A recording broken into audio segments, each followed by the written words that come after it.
we are with Wally Mohammed.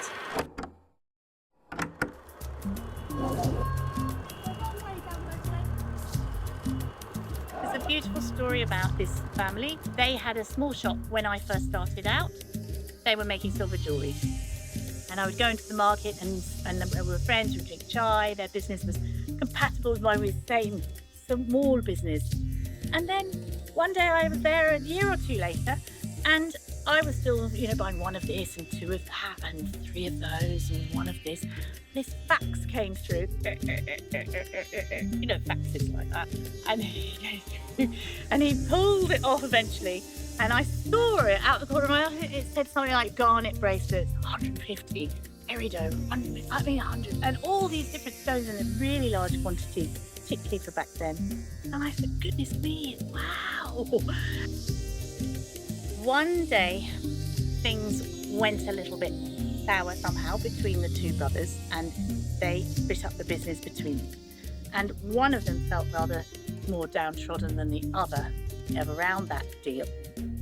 My father was with me on a very rare trip. My father was in his 80s on a rare trip to India, and we sat there and Niraj said, I'm really on the ground again, got to start again.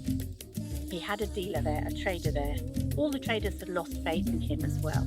All of the people that supplied the stones and things that have surrounded that business, who were people I know too. And there was a guy there and he had a big bag of rainbow moonstones. Beautiful stuff. And I was way out of I couldn't afford the whole bag. I could have afforded 20 stones. And he said, Niraj said, well, if you buy the whole bag, it's X amount, it's this amount.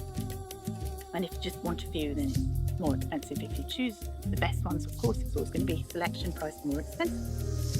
So the whole lot was some third price, more than my budget.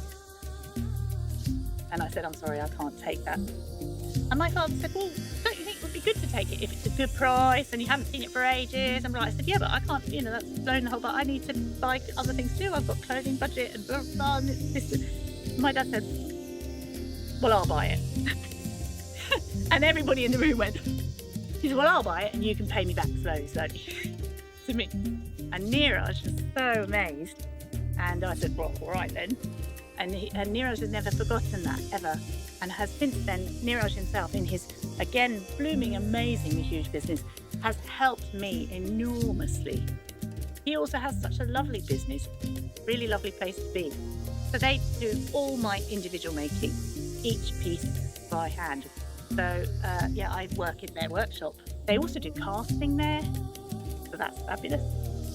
So I can get, anything made, really.